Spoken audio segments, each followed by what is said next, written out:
believe starting this year, in 2021, we're going to start to take the Dallas Mavericks very seriously. And I think that at some point in the next 3 to 4 seasons, Luka Dončić very well could take the title as the best player in all basketball. It's only a matter of time, in my opinion, before Luka Dončić becomes the best player in the entire NBA. And I would not be shocked if the Dallas Mavericks are the next NBA dynasty. Let's dive into all those statements that I made, okay? Luka Dončić is truly a special player, you know. Out of all the up-and-coming rising stars in the NBA, if I could choose between all of them, I'd take Luka Dončić number 1 overall, okay? Don't give me Donovan Mitchell. Don't give me Jamal Murray. Don't give me Trae Young. Don't give me Jason Tatum. Please don't give me Zion. I think Zion Williamson's a little bit overrated. Give me Luka Dončić. Give me that guy. Folks, last year, Luka Dončić averaged 29 points, 9 rebounds, and nearly 9 assists while being 21 years old. There's a reason why people on ESPN were making topics about whether Luka Dončić was the best 20-year-old of all time.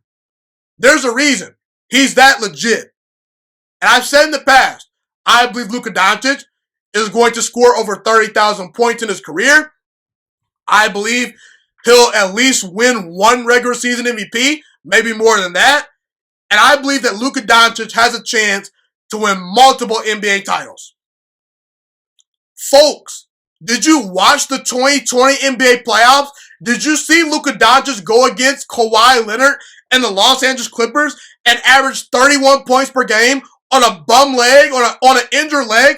Did you not see him outplay Kawhi Leonard? Did you not see him hit that game-winning shot in game number 4 when the Dallas Mavericks had their backs against the wall? Luka Dončić strikes me as a guy that in the playoffs is going to elevate under pressure. There are certain players that stay the same under pressure. There are certain players that shrink under pressure. And there are certain players that will elevate consistently under pressure. Luka Dončić, I want the ball in that guy's hands in crunch time. He just has that it factor about him, you know. And when I mentioned Luka Dončić very well could lead the Dallas Mavericks to having maybe potentially the next NBA dynasty, let's look at the last 10 NBA finals and let's look at the top 2 players that were in the NBA finals on the respective teams, okay? In 2020, you had LeBron James and Jimmy Butler, okay? 2019, you had Kawhi Leonard and Steph Curry. Kevin Durant was injured, so I don't count him. 2018 was Kevin Durant and LeBron James. 2017, Kevin Durant and LeBron James. 2016, Steph Curry and LeBron James. 2015, Steph Curry and LeBron James. 2014, LeBron James and Tim Duncan. 2013, same thing. 2012, LeBron James and Kevin Durant. And back in 2011, you had Dirk Nowitzki defeating LeBron James and the Miami Heat. Do you know there's a trend right there? Usually you got top 10 players in the NBA Finals as far as who's the best players on the court. Durant's been a top 2 player. Kawhi Leonard, you can make the argument he's still a top 5 player in the game. Jimmy Butler's a top 10 player. Steph Curry was a top 5 player. Tim Duncan was at the top of his game for a long time. You see star-studded players in the NBA Finals. And Luka Dončić, he, in my opinion, going forward, is going to be ranked among the top 3 to 5 players in the NBA at worst over the next decade. Maybe he very well could become the best player in all basketball very soon because LeBron James, he can only play for so long. Kevin Durant can only play for so long. Steph Curry can only play for so long. And among all the up-and-coming rising stars, I think Luka Dončić is better than all of them, okay? And a big key to this puzzle is going to be Kristaps Porzingis. Kristaps Porzingis has a lot of talent. I'm a big believer in Kristaps Porzingis. He's only 25 years old. He's a 7'3" big man that can give you 20 points per game on any given night. He rebounds. He blocks shots. He can hit some three-pointers. The only problem about Kristaps Porzingis is, can he stay healthy? That is a fair criticism of Kristaps Porzingis. But let's say Kristaps Porzingis never overcomes the injuries. And by the way, if Kristaps Porzingis does overcome his injuries and stay healthy for a good amount of time, him and Luka Dončić are easily one of the best duos in the entire NBA. And if Kristaps Porzingis continues to get better and better, they very well could be a top 3 duo in the entire NBA very, very soon. No doubt about it, okay? But let's say Kristaps Porzingis, unfortunately, he doesn't pan out. He just can't stay healthy, constantly is injured. You mean to tell me the Dallas Mavericks can't trade the guy? Folks, there's a sucker born every day. Some random team, like maybe the Knicks, who initially got rid of Porzingis, some team like the Knicks, or I don't know, maybe the Hawks, the Magic, some team out there that, is going to overspend and overpay for players is going to trade for Kristaps Porzingis if he's on the trading block, okay? It's just going to happen. He has too much value. He has too much upside. He will get another look on their team if the Dallas Mavericks put him on the trade block. And if you do put Kristaps on the trading block and you have the opportunity to trade him, you're going to get a lot of assets back for Kristaps Porzingis. And the Dallas Mavericks, they're a big-time market. They're a team that can attract free agents.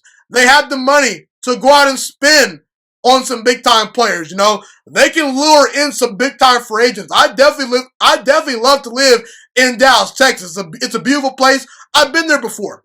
And in reality, Rick Carlisle is another piece to the puzzle that no one is talking about. Rick Carlisle, to me, is arguably the most underrated great coach in the entire NBA. He's won a championship before. He's been to the NBA Finals. He's an excellent head coach. He always has Dallas competing. He may not be in the tier with the great Popoviches of the world, but if you take away Greg Popovich, there's not very many coaches out there, in my opinion, that are better than Rick Carlisle. I believe in Rick Carlisle and what he's building, and I truly believe that if Luka Dončić continues to expand his game and the Dallas Mavericks play their cards right, eventually the Dallas Mavericks very well could become the next NBA dynasty. The Dallas Mavericks are the future of the NBA as I speak today, and starting this year in 2021, we're going to have to start taking the Dallas Mavericks, along with Luka Dončić and the crew, very, very seriously. Thank you so much for watching this video today. Please also note that the Juice Alert Sports Podcast is not just a YouTube channel. It is available on all podcasting platforms, including Spotify, Google Podcasts, iTunes, and Apple Podcasts. Also, if you enjoyed this video, be sure to like, comment, subscribe, and share this content with all your friends. This podcast is my favorite thing in the entire world right now. It is my passion. And I want more people to listen to this podcast. I really want this podcast to grow. Also, a fun fact about me is that I want to go into the sports broadcasting and media world once I graduate from the University of Toledo, a college in Northern Ohio. I am looking to become one of the next great sports broadcasters and analysts out in the world. And I potentially would like to start my own network if this podcast really truly grows. Or if I fall short of that goal, I would love to work for a big-time network like ESPN or Fox Sports 1. I am open to all networks. So if you believe in my dreams and you see or hear my passion through the screen, be sure to tell all your friends about the Juice Alert Sports Podcast. Stay motivated, you guys. Have a God bless day, and I'm out.